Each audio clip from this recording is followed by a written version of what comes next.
r/ask Reddit. What is 100% luck but people act like it's an accomplishment?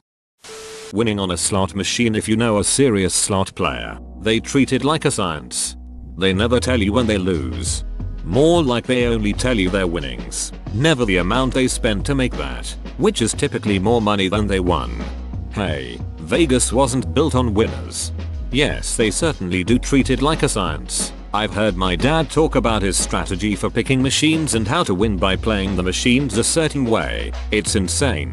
Whenever I hear that, I am reminded of the experiment with the superstitious pigeons. Put a pigeon in a cage. Have a food dispenser in the cage. Have it dispense food at completely random time intervals. Turns out, the pigeon will associate whatever the heck it had been doing at the moment with food being dispensed. Pigeon was scratching its feet. Now it thinks scratching its feet will cause food to be dispensed. Pigeon was flapping its wings. Now it thinks flapping its wings will cause food to be dispensed. The pigeon will then do that thing over and over again in the hopes of attracting more food. And, of course, because the dispensing is random, occasionally it will happen again. The pigeon counts those successes as further validation and gets its belief reinforced. Having rich parents. Definitely, there is a difference between making $1 million and being a millionaire. I drive a BMW and I'm 17. Success never sleeps. Didn't your dad drive you to school in that last year?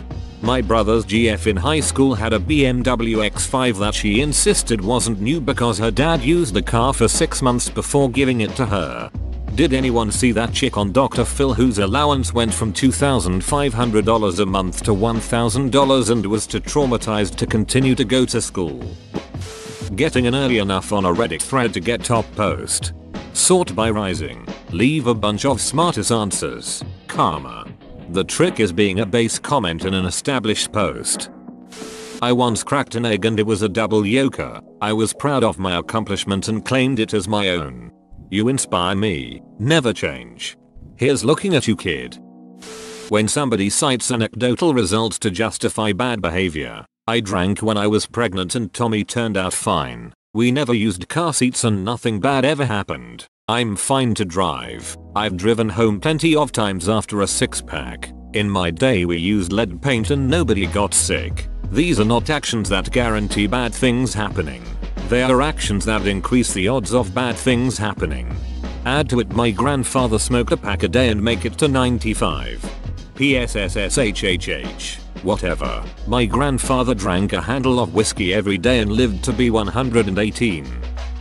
A former co-worker I'm still friends with on social media won a $5 million prize in the state lottery last year. At first I was happy for her. She paid off her and her husband's house, put money away for her kids' college funds, and paid off all their student loans. But then the social media posts started coming in about how she deserved the trip to Spain recently, or how she was rewarded for hard work with a new Mercedes. Lady, you got super lucky winning a good sized prize in the lottery, but did nothing to earn all this. I'd rather have seen a million blessed posts than this shit. At least that acknowledges the randomness. Back when I was in high school, our janitor, who was also the stepdad of one of my friends, won $3.4 million in Quinto. I believe he was the last or second to last payout before they shut down from lack of funds or something. But don't quote me on that. He was the most down-to-earth guy with that money I've ever seen. He paid off their house and their existing cars, bought a nice, big TV, and helped get the high school a new track because the one we had was legit garbage. The school got a state grant to help pay for the track, but still came up like $40,000 short. My buddy's dad just said I can cover that, and paid the rest of the cost. Then he put the money in savings and as far as I know has barely touched it over the next 10 years. He still kept his janitorial job, still kept coaching the track team, and basically stayed the exact same, crazy humble and always willing to help person that he's always been. I've honestly always used him as an example of the kind of person I'd want to be if I came into stupid amounts of money like that. Killing me in any FPS game.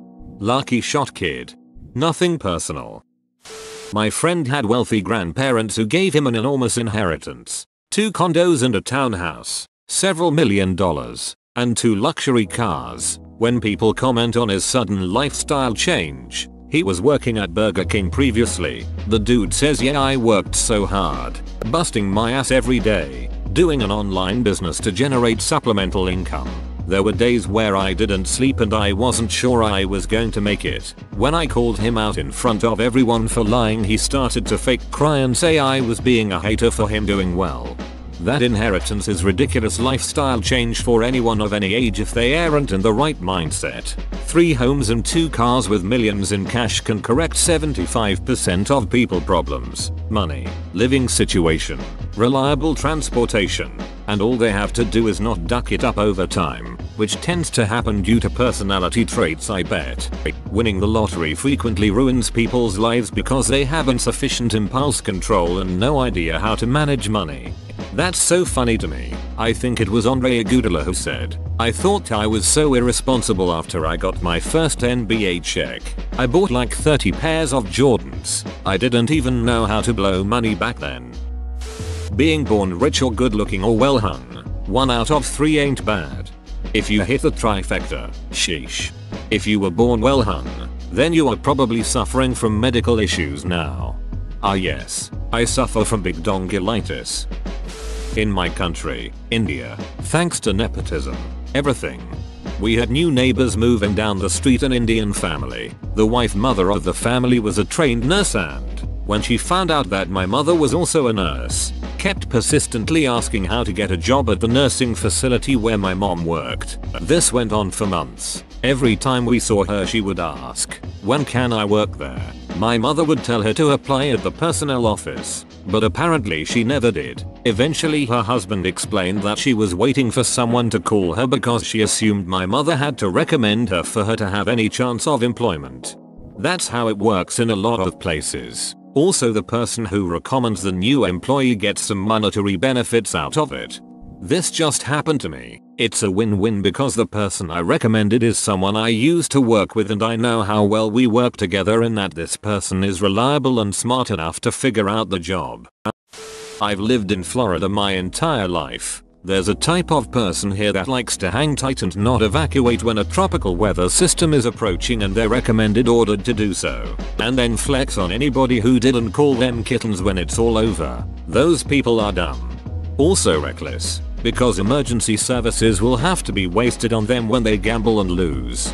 Usually if they refuse to evacuate, most incident commanders will not risk their personnel's lives to rescue them. Which is how it should be. The best way to convince these people to leave is to go around suggesting they write identifying info on their body so their corpse can be identified. Another way is to go around asking them to fill out next of kin notification forms for when they are killed by the storm, fire, flood, etc. And yes, this is stuff they actually do to convince these people.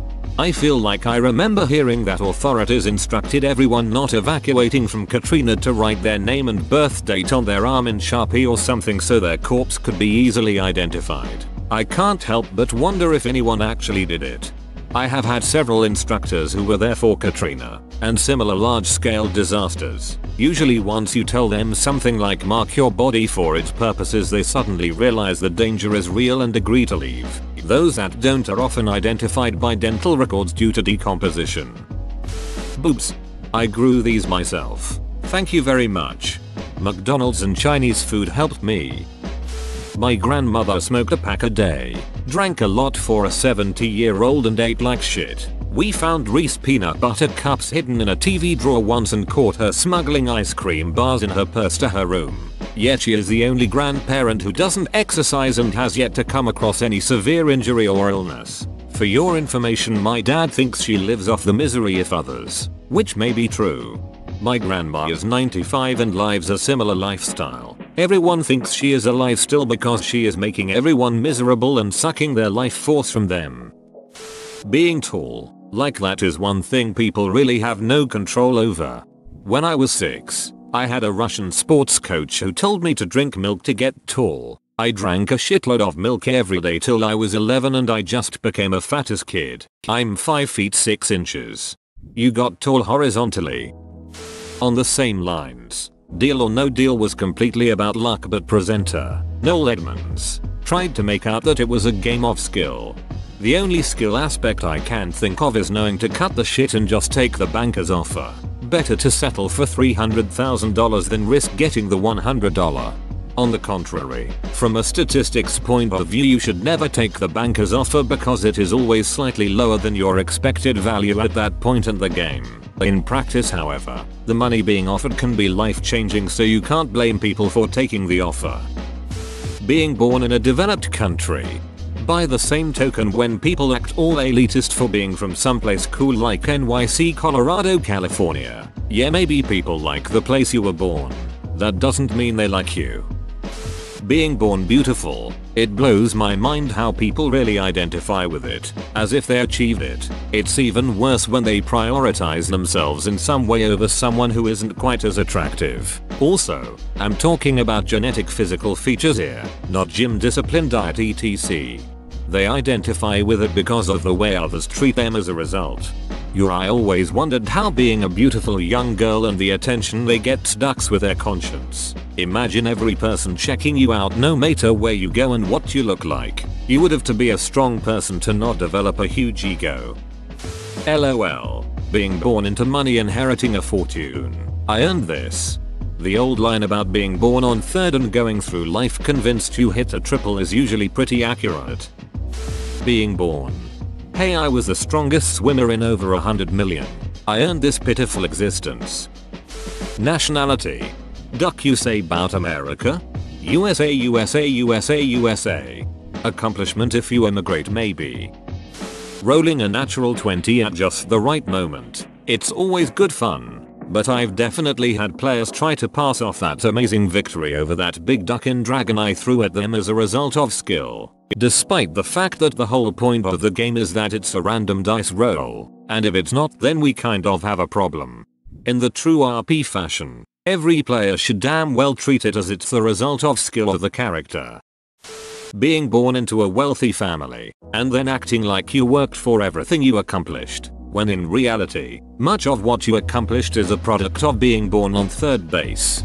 Honestly, even being born into a middle-class family is a huge advantage. You had a couple positive role models in your life. Maybe even other than your parents. Someone read to you at bedtime, helped with elementary math homework every once in a while. You got to play a school sport because you didn't have to work full-time to help your family pay the bills. Got a little advice on college applications because your aunt went to college. These are all advantages that are hard to quantify but will set you ahead of others from day one. I didn't see this here, but I think it's the most important one. Winning the fight against cancer. Lots of luck involved here. Is it treatable? And did the treatment work? It's not easy, that's for sure. Being a successful online celebrity. I have seen a few channels from content makers that have these inspirational videos that just tell you to do it and follow your dreams. And one day you'll have millions of subs and have your own studio in downtown NYC just like them. Sure, you aren't going to get to that level of success without the work, but they make it seem like it is a sure thing just because it worked for them. A lot of the time it is just the luck of the internet and something becoming viral that establishes a solid base for further progression. Without the initial surge, many of these people would never have taken off. It isn't 100% luck, of course, but it sure does help. Deflecting all laser blasts from a training remote with a lightsaber while wearing a helmet with a blast shield. Most folks that have been truly successful in life will tell you it's due to a combination of support from others, luck, and hard work. In essence, success is always due to external factors to a certain degree. Riding the accomplishments of your significant other, especially when they establish their wealth and success long before you met. Example. A girl I went to school with boasts about buying her first home at 23. She doesn't work, has never had a real job, and didn't go to college. Her very successful fiance bought a home. She got lucky. Birthday. Whoa, you made it to the end? You're a ducking beast. I'll cut you a deal. Smash like and subscribe for more curated content, bruh. It's free and that's a great price.